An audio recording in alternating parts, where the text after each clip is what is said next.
Test, test, test.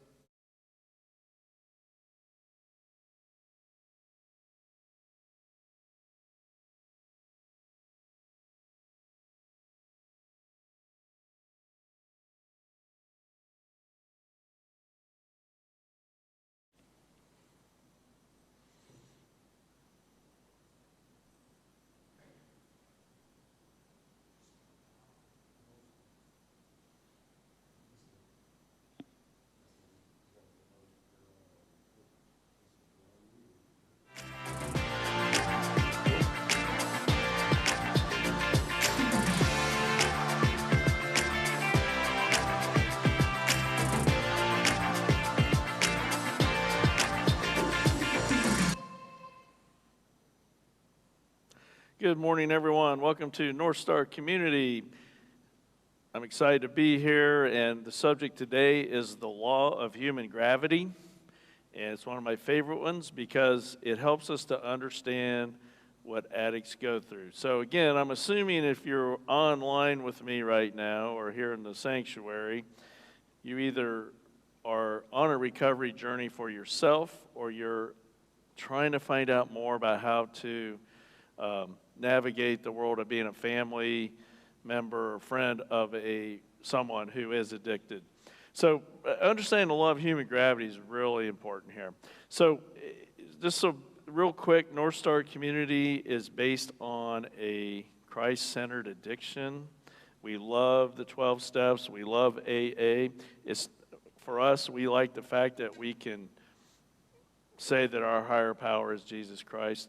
And it's important to hear when I say that, not in a judgmental way, because I know a lot of us out there have been harmed by religion and religious people who, for whatever reasons, have been difficult. That's not what we're talking about. We're talking about a God of love, a God of grace, a God that does not keep score. I can tell you that I don't care what you've done. If you can just remember that God loves you, you can mark that one off your list. Because I know a lot of us, we know the things that we've done or we're doing creates problems for family. God's above that. And I'm going to share two scriptures with you just kind of to illustrate how important it is for us to let go of our shame.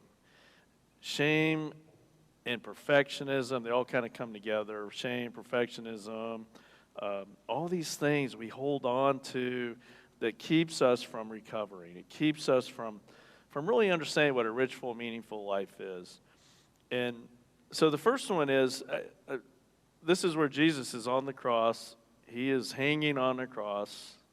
He's surrounded. He's in the middle of two criminals who, whatever they did, they deserved to be there. But of course, we know Jesus didn't. But he had to do that for us. So one of the criminals who were hanged there was hurling abuse at him, at Jesus, saying, "Are you not the Christ? Save yourself and us." But the other responded and rebuking him said, "Do you not even fear God, since you are under the same sentence of condemnation? And we indeed are suffering justly, for we are receiving what we deserve for our crimes. But this man has done nothing wrong." And he was saying, "Jesus, remember me when you come into your kingdom." And he said to him, "Truly I say to you, today you will be with me in paradise." So Jesus didn't say, you need to get perfect here. We need to look at all the things you've done in the past, and I just don't think this will happen. No, he didn't say that. The guy asked, and he was forgiven. It's that simple, people. It really is. And yes, we're going to mess it up, and yes, we're going to continue to do things we shouldn't. If you're addicted to people, to obsessive compulsive behaviors, to drugs and alcohol, you're going to do lots of things that are harmful. But as long as you feel bad about it and repent, God forgives you. That's all it takes. You don't have to do that. God forgives you, but for you to feel that. So the next one I'm going to share with you is John 4. This is the woman at the well. And I'm not going to read this whole thing. It's kind of long. But what I want us to hear, again, is that Jesus really was more impactful and more effective with people such as ourselves than he was with the church people, right? So he goes to Samaria, which was reviled by the Jews. So the fact he's even going through there says something. And he sees a woman at the well, and he tells her, he says, I need a drink of water. And the disciples already gone into the city or into the village to buy lunch for them. She goes like, this woman's like taken aback. She goes, how come you, a Jew, are asking me, a Samaritan woman, for a drink? I mean, you guys don't even talk to us, let alone you're talking to a woman who's a Samaritan. And he goes, and he tells her about living water.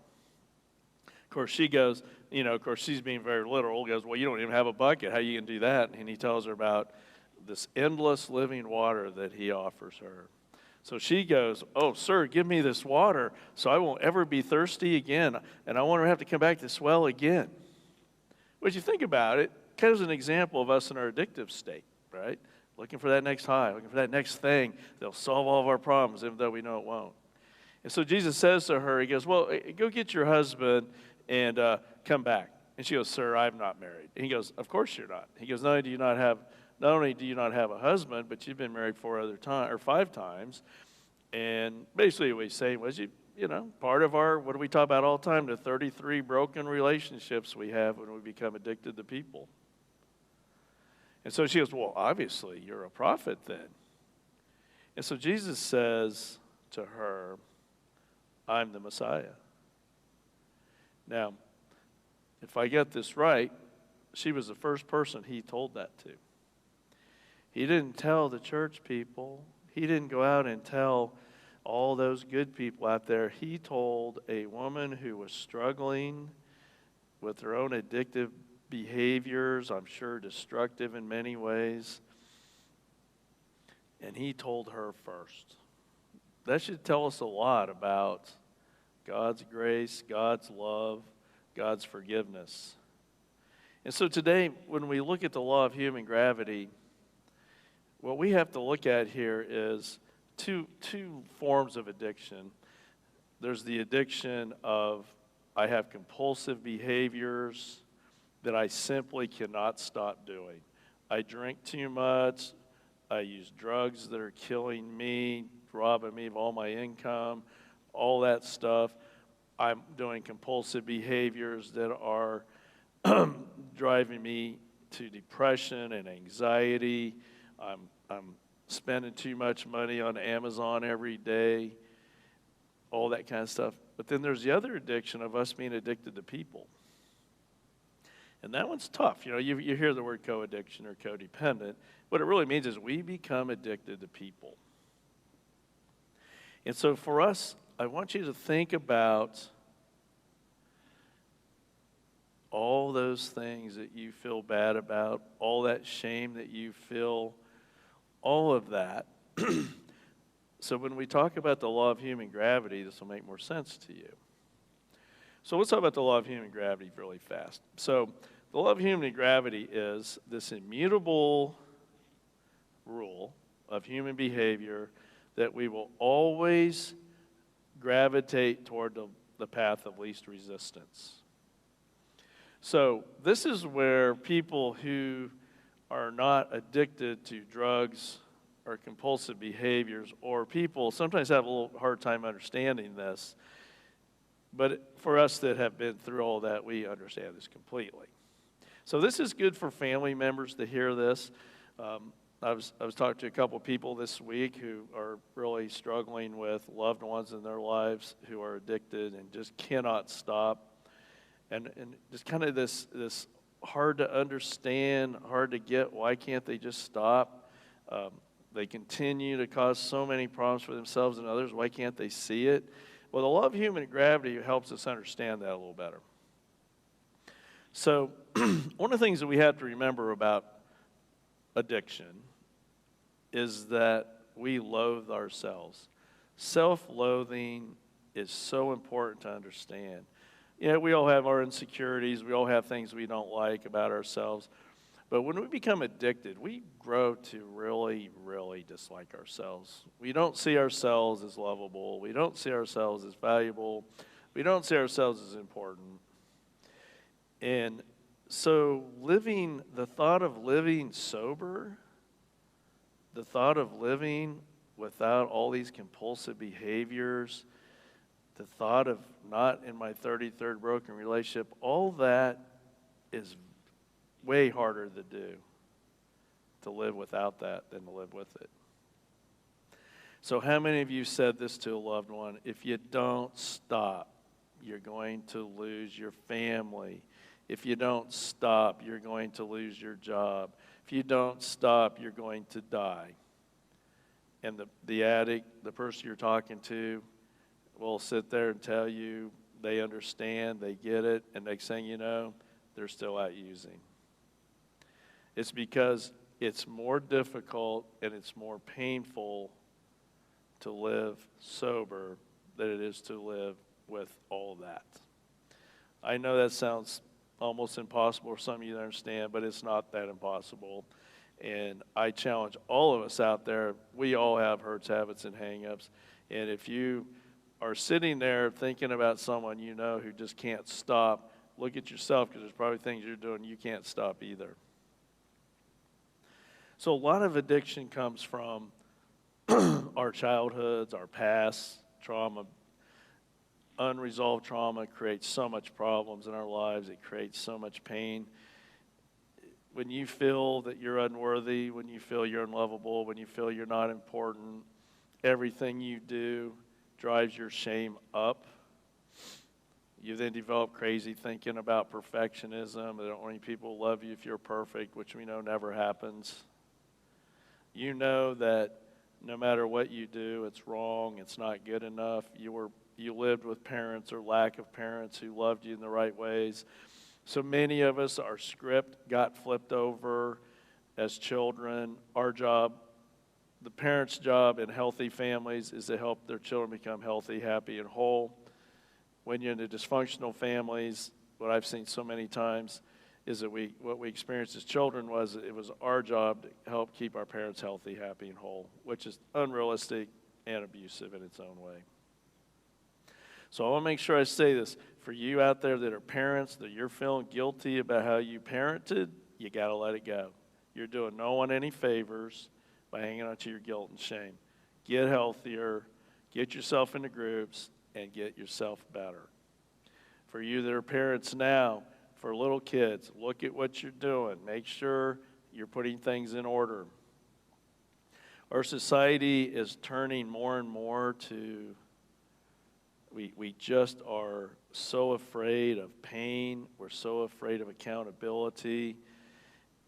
Parents, you're not doing your children any favors by not holding them accountable. Be there for them. Love them. For many of us, when we were children, we were told we weren't valuable and worthy. So it's hard for us to understand that when we are tough on our own kids, they're not going to reject you. They'll be back. Love is powerful. Or, as I like to say humorously, kids are like bad pennies. They'll come back, right?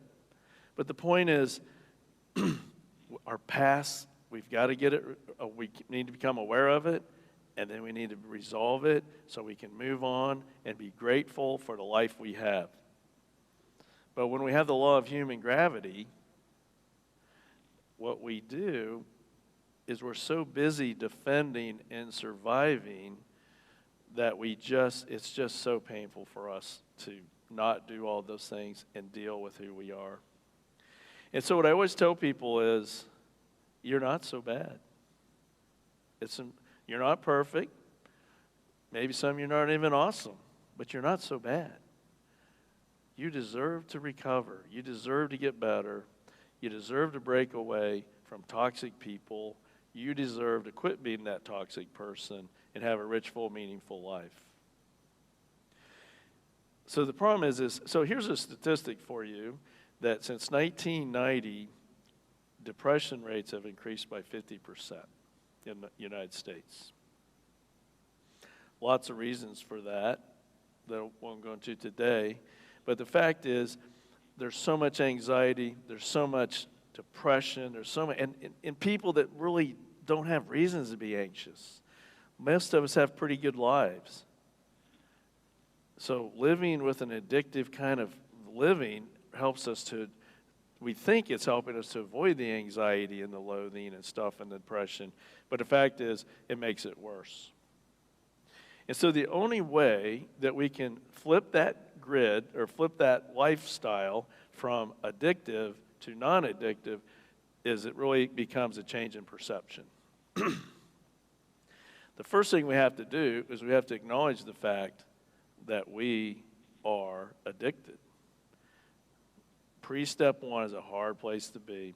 We have put our faith, our money, our time into drugs, alcohol, people, behaviors, whatever it is, we have done it because it's too distressful to live without them.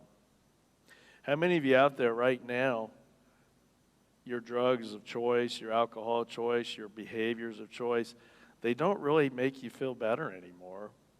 They just help you not feel so miserable. That's a tough place to be. When you get to the point where physiologically you're so addicted that you really can't get high anymore, but if you don't have it, you feel terrible and miserable. That's kind of, think about it. So I come to you and say, you need to stop.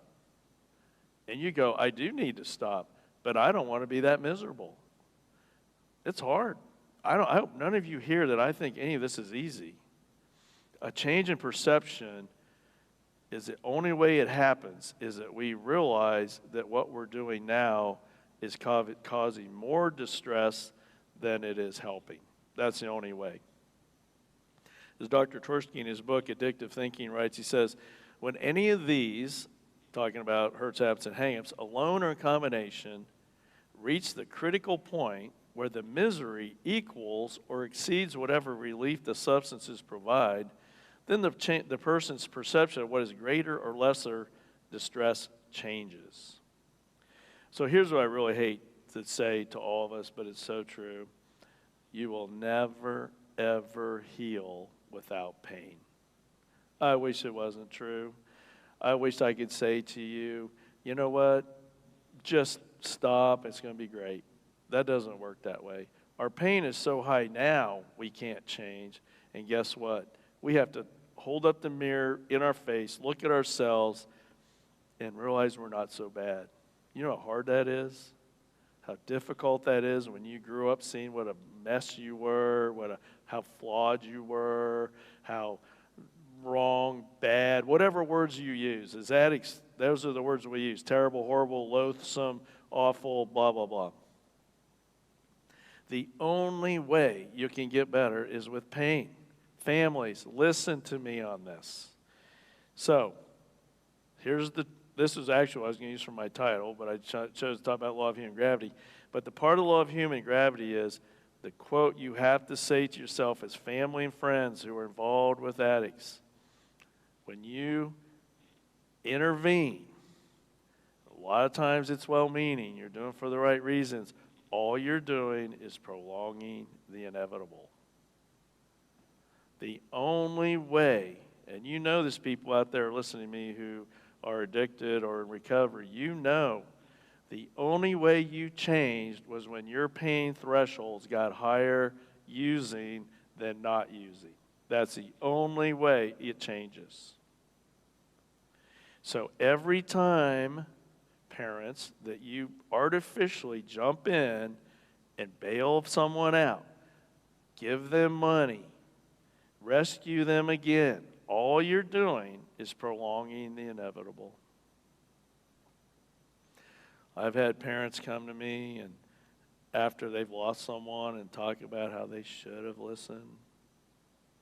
This is not a judgment here, guys. I understand. I'm a parent of 3 kids. Trust me, I've enabled my kids. It happens. We all do it.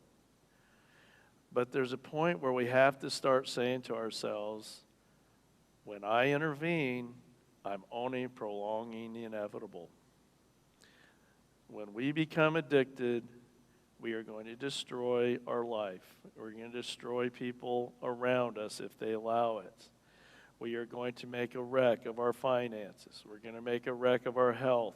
We're going to lose jobs. We're going to lose our families. Guess what? Sometimes that's the only way we get better. Because if you continue to use, you're going to die. I don't know how to say it to you. That's why when you look at the ACE scores, the Adverse Childhood Experiences scores, as you've probably heard me say before, when you score a 6 or more on that, on average, you're going to die 20 years younger than someone who scores a 0 on the ACE. That's not a coincidence, guys. It's because of the pain and the loathing and all the stuff that happened to us as children. If we don't deal with it, if we don't face it, we will never stop, and we will die from our addictions.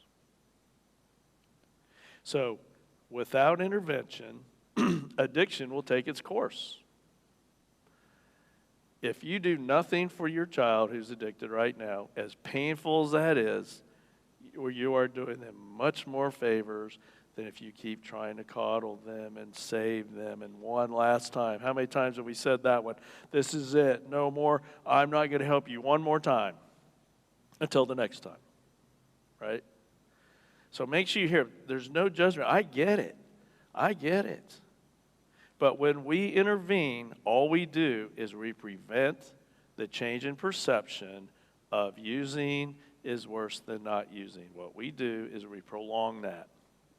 Only when the addict discovers that his or her substance use, compulsive behaviors, toxic relationships is causing the misery will sobriety become a solution. Oh, happy day. I wish it wasn't like this. I do. But you know what? Let's go positive here for a minute. You know when sometimes we're at our best spiritually is when we're right there, when we're in so much pain and misery. We don't want to live anymore. We don't want to exist. Those are sometimes when God and you or me can really connect. When we're desperate, when we don't see it out, sometimes that's when God and you are at their best. Now, the problem is one of the things that we have to learn in all this is the rewards of abstinence. That's kind of hard to do when you're at pre-step one. When you're, step one says, my life has become unmanageable and I am powerless over whatever. And, of course, steps 2 and 3 is that God is more powerful and we need to let God do that. So it's step 1 is I can't, step 2 is he can, and step 3 is so let him. Step 3 is pretty tough, guys, to let him, right? But we've got to figure out ways to see that living in abstinence actually is a good life. I mean, let's be honest. Think about those days. You're out there acting out, thinking it's cool to be drunk and driving a boat too fast on the water or climbing and hanging off cliffs or whatever it is you do, or drinking and driving and thinking you're cool and you can handle it, and getting online for 7 hours and justifying it and seeing how many likes you're going to get on some post you made and how you're going to love these people to health. You're going to have this great life. And it's like sometimes I think when we get into that world of hurts, habits, and hang-ups, as much as we hate it, we're kind of put off by living okay, not having all that. I know that I get really frustrated when I have to go to events where it's obvious that no one in the room thinks you can have fun without a whole bunch of alcohol. Well, guys, I hate to break to you, but you can have fun without it. Really. It's kind of cool. You should try it sometime.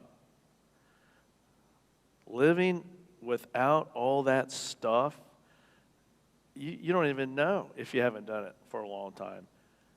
You're living in this world of haze and despair and resentment and hatred. When you get away from all that, you can actually have a rich, full, meaningful life. But man, is it tough to get to there. It's so hard to have to look at ourselves. If we were sitting in a room together, I'd be asking you a couple of questions here. One would be, what are or have been the rewards of abstinence for you? What's been okay when you've actually stopped for a little bit? What was different? Like one thing that I always kid acting addicts about is, when you're drinking all the time, you don't get much done, do you? You're real busy, but you don't get anything done. Or when you're on looking at porn sites for 4 hours a night, you probably don't talk to your kids very much, do you? Kind of busy hiding over there. But what are the rewards of abstinence?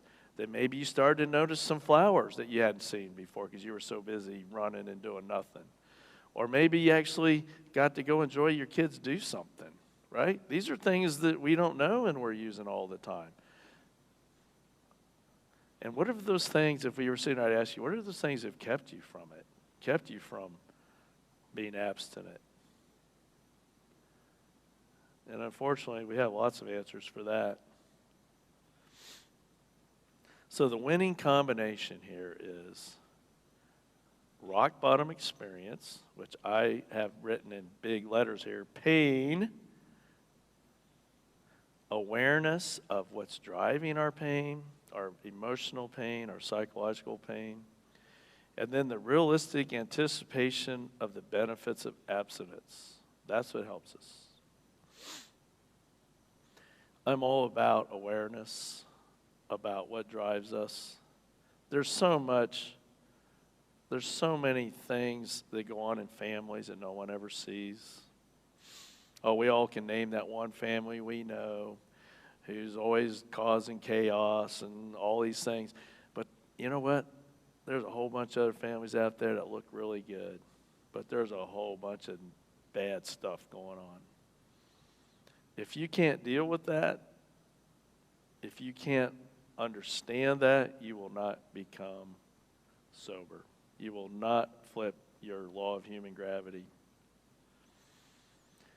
That's why, again, you hear me say this, and I'll say it over and over. I don't care about your childhood. I just care about how your childhood's affecting you now, because it's affecting you in big ways. One of the psychologists that I really like said 92% of our adult behavior is based on our childhoods, for better or for worse. So if you came through a wildly dysfunctional family that was mean, abusive, neglectful, chaotic, the parents were expecting you to make them happy, if you had that, you got issues you need to look at. And if you don't look at them, it's going to be hard for you to flip your perceptions from living with drugs, alcohol, compulsive behaviors to not. So I'm going to tell you again, families, quit hiding, quit denying, expose what's going on. The people that care about you need to know. The people that don't care, they've already made up far worse stories anyway. Talk to people about it. Don't hide. And you know, the other thing I'm going to say to all of you out there, and don't take this wrong, but you're not that unique. And you're not that special. People come to me and they will give me their story, and I'm like, it's not the first time I've heard this. Because you know what? When we become addicted, we become pretty consistent. We let addiction take over. Our addictive thinking, our addictive behaviors take over. So what I'm trying to say to you is, you're not the only one with all these issues. You can fix this. There's experts out there. There's groups for you. It's there. You're not so special you can't recover. And that's one of the things that really hurts us, because we want to believe that sometimes. So the two great quotes for us here. For you on the using side, one day at a time is not a cliche. You just got to focus on today. It's the only way. Anybody comes to me and says, you know, I've been gambling for the past 10 years and I'm not going to ever do it again, I can guarantee you they'll be back gambling. If someone comes to me and says, I have been gambling for the last 10 years, I've wrecked my life, I've wrecked my family's finances, I'm now going to group, and I hope I don't use today. I hope I don't gamble today. You got a chance. The other one then is for the families and friends. We are sick as our secrets. Quit hiding. Quit going and making sure the most important thing in your life that no one knows, that one of your kids are having problems. Because you know what? We already know. Pretty hard for us not to know. Hiding it, lying about it, denying it is nothing but prolonging the inevitable. Always love Mary Pickford's quote. You may have a fresh start any moment you choose, for this thing we call failure is not the falling down, but the staying down. And again, if you knew Mary Pickford's story, it makes it even more poignant, I guess, and unfortunately, alcohol killed her. But don't let shame, perfectionism, and others' validation stop you.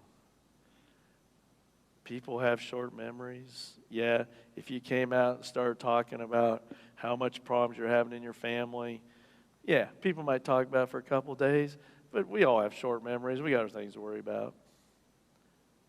We want a rich, full, meaningful life, not a hiding, denying, addictive life.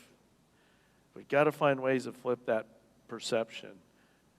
What we want is living sober, living connected, living with love is way better than living addicted.